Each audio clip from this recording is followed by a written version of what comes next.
Vamos a conversar en esta parte del programa con el doctor Guillermo Esteves, quien es abogado, además es miembro del Buró Ejecutivo Nacional de CONATRA y hoy viene en su calidad de director ejecutivo de la Cámara Nacional de Transporte Terrestre. Bienvenido, doctor. Así es, muchas gracias por la invitación a su tan visto y escuchado programa. Díganos una cosa, cuéntenos de la Cámara Nacional de Transporte Terrestre. Bien, la Cámara surge por la necesidad del mandato de la ley que todas las instituciones que van a brindar servicio de transporte deben de ser compañías comerciales. Es decir, que partiendo de la idea que todas las rutas son del Estado Dominicano y que el Estado la da en contrato para que los transportistas, en este caso, puedan explotarla económicamente, esta ley define de una manera precisa que quienes van a contratar la ruta deben de tener esta condición jurídica. ¿A qué nos referimos?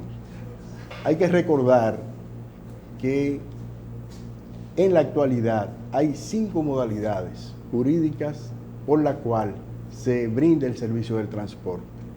Estas son las compañías, tal y como la conocemos, los sindicatos en una presencia importante que supere el 80%, las instituciones sin fines de lucro, regidas por la ley 122, antigua 520, las cooperativas y las personas físicas.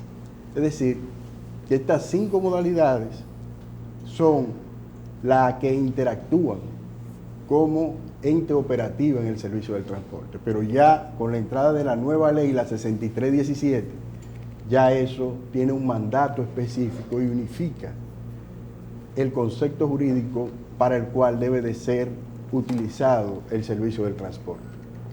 Es bueno señalar también que esta misma ley procura una ventaja sustancial en cuanto a las instituciones estatales que hasta el momento de la entrada de la ley venían sirviendo como instituciones de regulación, de fiscalización y de otros aspectos, ¿no?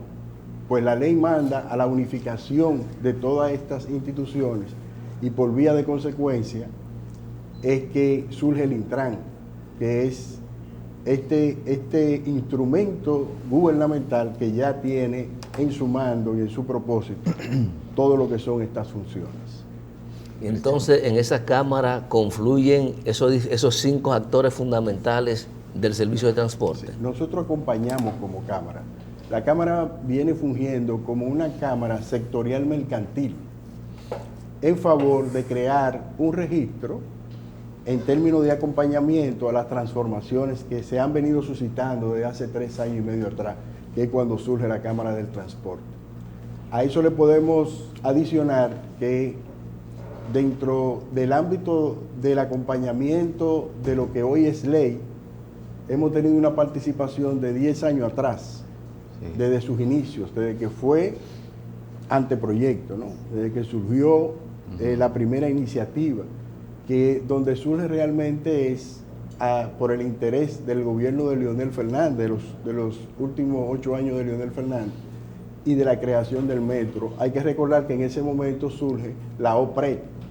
Entonces en esa oficina es que nace la primera iniciativa de crear un organismo único, que en sus inicios la intención era crear un ministerio de transporte, pero por asuntos técnicos ya vistos, por la parte administrativa del Estado, se entendió que lo que convenía en ese momento era crear un instituto de tránsito y transporte, tomando la idea de que el Ministerio de Transporte no solamente iba a involucrar la parte del transporte terrestre, sino también la parte marítima y aérea, que es parte también de un circuito de transporte conjunto.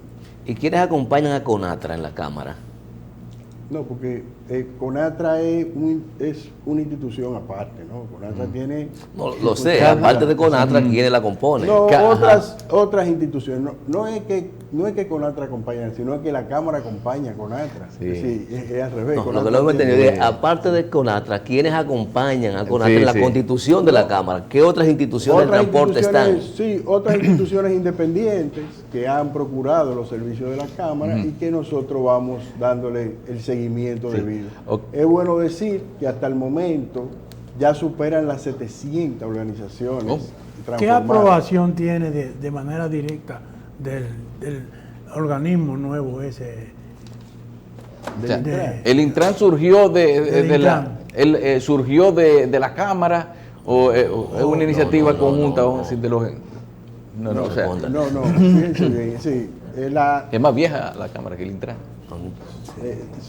Sí, pero estamos tratando de establecer qué conexiones hay entre el Intran y la Cámara. Sí, fíjense, no. El Intran es un instrumento gubernamental, la Cámara es no gubernamental.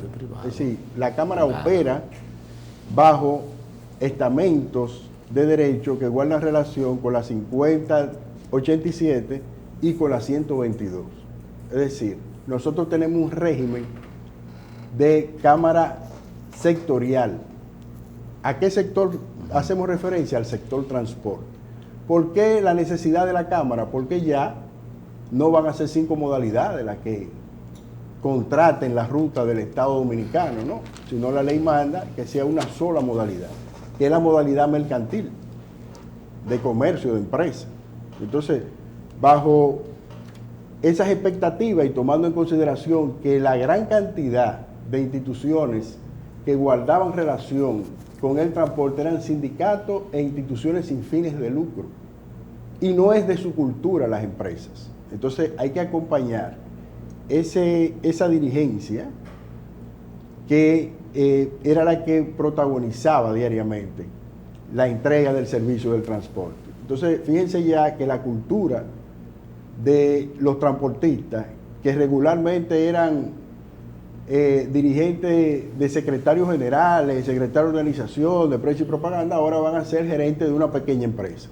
Entonces, todo ese marco jurídico que cambia en cierta forma lo que es su idiosincrasia en términos objetivos. Es decir, fíjense que ellos se medían por la costumbre, no había una ley de transporte propiamente dicha, sino que esta nueva legislación, que es sumamente interesante en términos de piezas jurídicas, ya que abarca 4 aspectos fundamentales.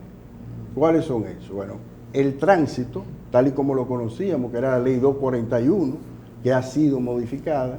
Tenemos también la parte que guarda relación con el transporte como negocio, que eso no existía como legislación, se basaba en costumbres y en algunas normativas.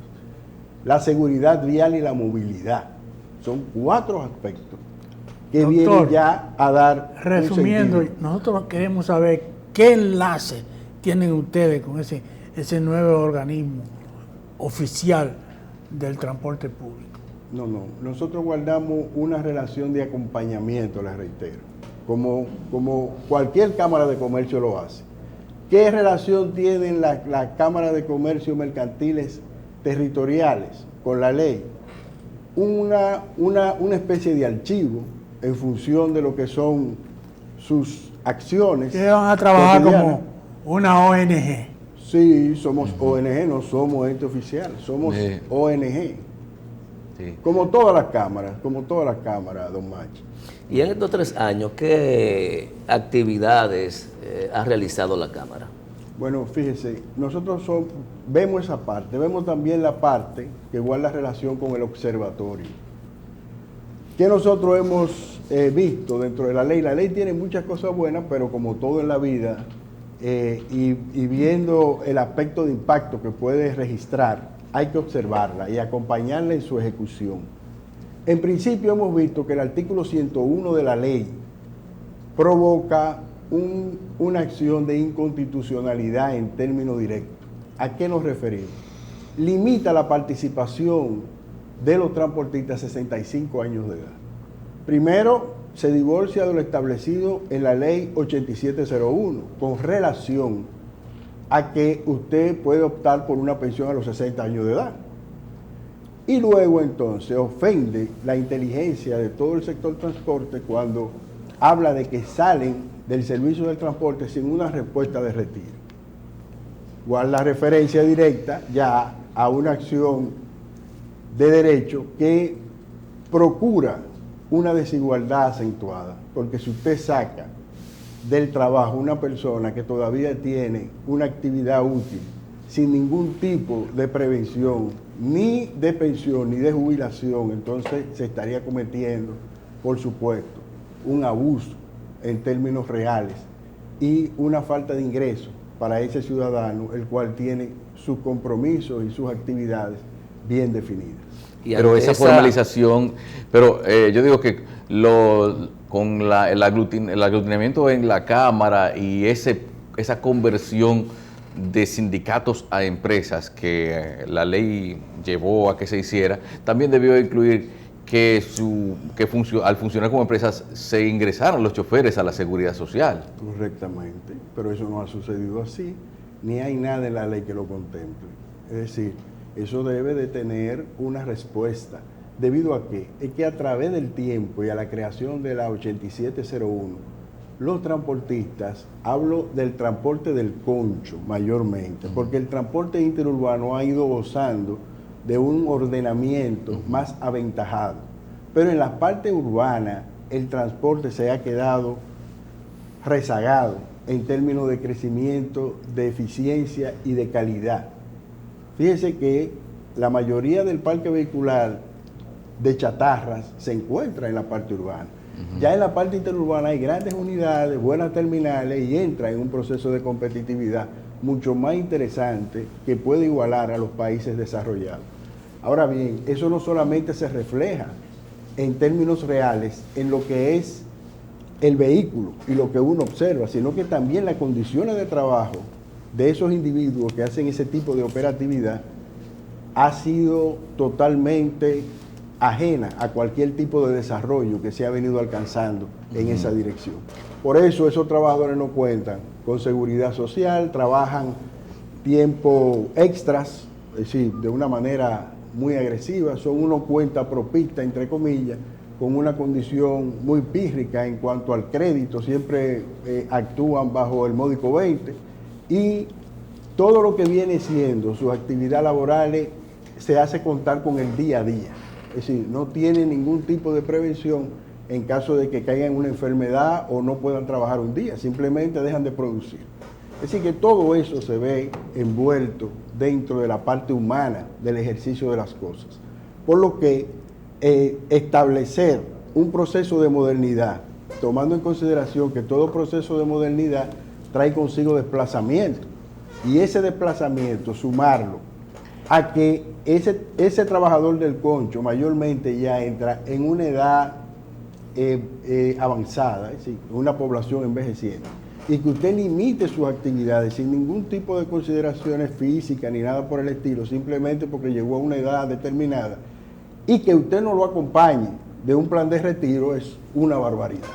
Doctor, ya no habló de la función de observatorio que ha hecho la Cámara durante este periodo, pero lo que tiene que ver con el proceso de acompañamiento en todo lo relativo a la reconversión del sector transporte en empresas, ¿cómo ha influido la Cámara para eso? Mira, la Cámara tiene un equipo de abogados que ha procedido en los términos de las solicitudes, porque es voluntario, ¿no? El que solicita a la Cámara, el transportista, la organización de transporte que solicita a la Cámara la transformación, entonces nosotros acompañamos todo el proceso constitutivo y luego entonces el acompañamiento.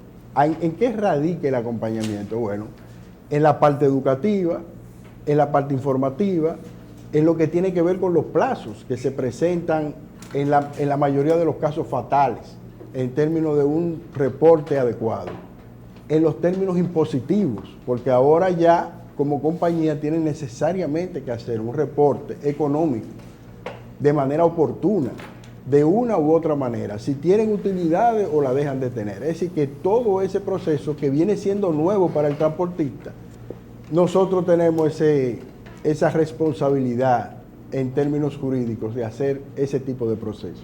Es bueno señalar también, de una manera muy puntual, que la ley establece como medida a las contravenciones de tránsito multas muy elevadas. Es decir, 5.117 sería la multa inicial para cualquier tipo de infracción, guardando relación con ¿qué? Con el salario mínimo público. En ningún país del mundo, incluyendo los seculares, nunca intentan involucrar un salario mínimo a una infracción de tránsito que repunta de simple policía. Y hay que tomar en consideración que ninguno del proceso en ejercicio por lo que se paga impuesto para usted circular en la calle alcanza estos niveles. Si usted saca una placa, tiene desde 1.500 hasta 3.000 pesos en los carros más modernos. Usted tiene una revista, en el caso de que la revista estuviera funcionando, que fue retirada, y usted tenía un costo de 50 pesos por la revista. Y si usted mira y compara cualquier tipo de acción en términos reales que guarde relación con las infracciones, nunca involucran el salario mínimo público, por lo que entendemos que esa parte como observatorio es un exceso y que puede generar muchísimas violencias. ¿A qué nos referimos de manera puntual? Fíjese usted cómo en este fin de semana un motorista en Boca Chica que fue perseguido por los AME para ponerle una simple contravención de 1.000 pesos, acabó debajo de una patana. Y eso provocó una indignación en la población, que quemaron una unidad de la AME, y los AME tuvieron que salir despavoridos del sector. Es decir, que ahí hay una situación. Bueno. Tomando en consideración también que esa es una multa inicial. Esta multa pueden llegar hasta 50 salarios mínimos. Es decir, que presenta también esto una barbaridad en términos reales. Sí, bien. Gracias a Guillermo Esteves. Se nos quedan muchas preguntas, va a tener que volver. Sí. Guillermo Esteves, director ejecutivo de la Cámara Nacional de Transporte Terrestre. Muchísimas gracias por venir y por todos esos puntos que nos aclara en esta comparecencia. A ustedes les invitamos a que si se perdieron parte del programa o si lo quieren ver de nuevo, después del mediodía está disponible enterito en nuestra cuenta de YouTube y en la noche en Coral. Nos vemos mañana.